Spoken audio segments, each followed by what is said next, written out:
Hello, it's Natasha. I'm glad to welcome you to the channel. I hope you and your loved ones are doing well, and I hope that you're coping well with the strange times that we're living in. So, okay, I wish you and your families all the best, and let's get crafty. So a few days ago, I shared a clean and simple bridge card on my YouTube channel, and I will leave the link to this card in the corner of the screen if you're interested. So today I decided to make one more bridge card, but of a bigger size. So a card that I made a few days ago was, when folded, was a regular A2 size, so it was 4 1/4 by 5 1/2.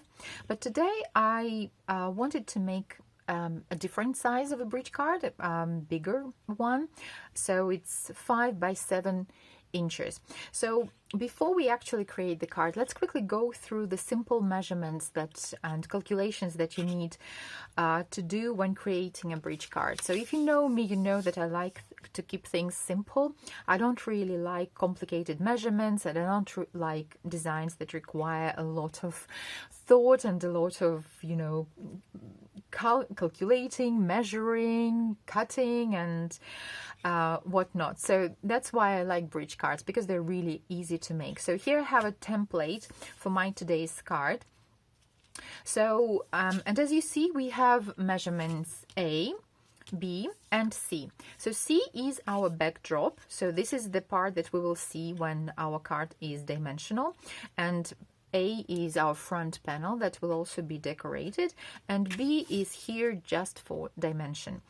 So when you want to calculate a certain size of your card, for example, if you want your folded card to be 5 1/2 so that it can fit into an A2 size envelope, what you need to do, you need to make sure that A plus B plus C equals 5 1/2.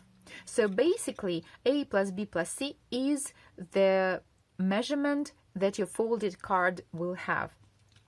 So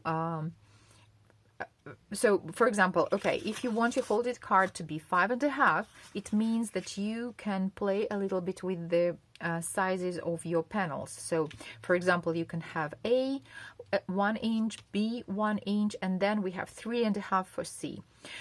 Or you can make A 1 1/4, B 1 1/4, and then C will be 3 inches. So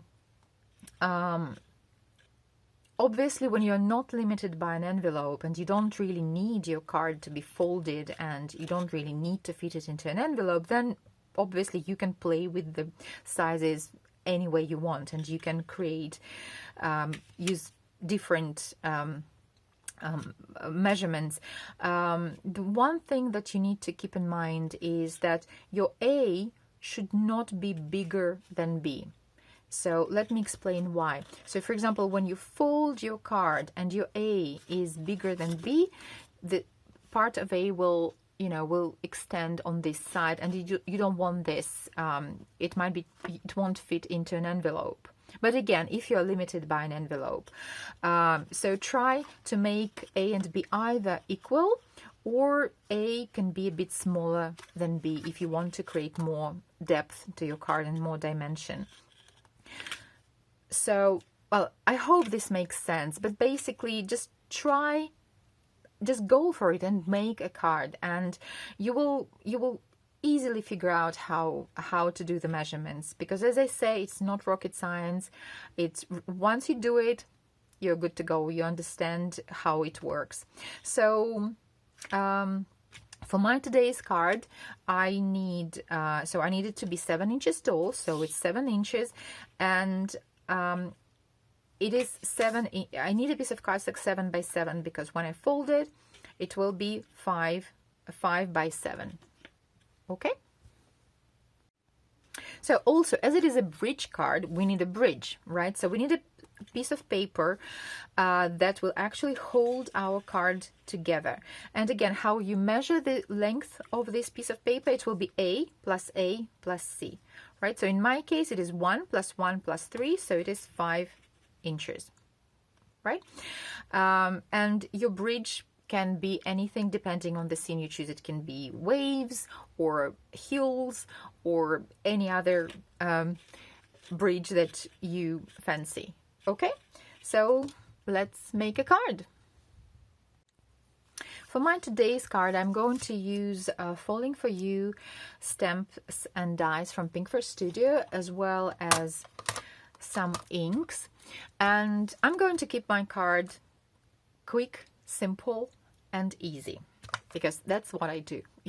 You know me. I have already prepared something in advance. So I have a piece of 7x7 cardstock, and I heat embossed mountains and waterfall and some clouds in white, and then I colored this scene with my inks, just quite sloppily, and just using some of my blending brushes, and I also stamped some of the images. I have also prepared a bridge for my card, which is 5 inches long. So I just freehand cut the heel. Again, ink blended it with green and stamped some grass on it. I heat embossed images from the stamp set, some trees and the sun and some clouds, and colored them with my mini daubers. And I'm going to die cut them now. So I'll die cut them and we'll assemble the card. So I have my images ready. So now let's score and fold our card. So we need to score it at 1. So that's our A, measurement A, then 2. And the same on the other side. So again, 1 and 2. Okay. So now let's fold it.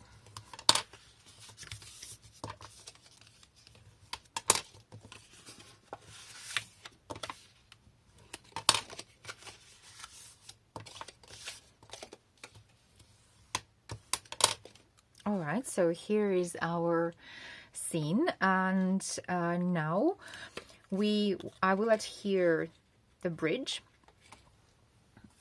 I will just use some of my liquid glue for that, and at first I will adhere one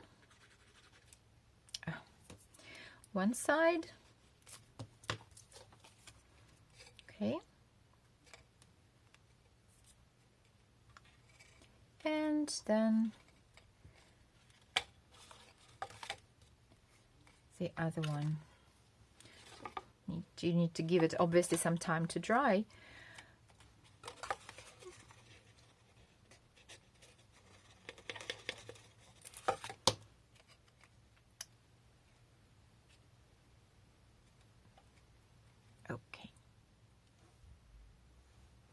Okay, so now it's time. So the the best part is to decorate. So I'm going to use my die cut images and adhere them to the front of my card. Okay, so here is, we're getting already a lovely scene. So to make this card sturdier, because especially like 7 inches is quite a tall card, and now while creating this, I think that I probably should have made this bridge a little bit taller just to create additional support to the card, but well, you live and you learn. So we need to add a centimeter, something at the top, to make our card, to give more support to our card. So I'm going to use a sentiment strip, and I'm going to go for vellum strip. So because I don't want a piece of cardstock to block my scene, but you can go for a piece of cardstock. You can create clouds here, like cut out just a big cloud to hold the upper part of your card together, or you can make a rainbow here, or maybe some other image that will fit the idea of your card. So I'm going to use this strip with Hit Embossed Sentiment, Hope Your Birthday is Wild, which is again from the Falling For You stamp set. And as always, all the supplies will be linked below. And I'm going to use my clouds and my sun to finish off the card. So how to add vellum. So you can either cut out a longer strip and just fold it around the sides of your card. You can hide adhesive behind the additional embellishments that you plan to add. Like, for example, I could hide adhesive behind the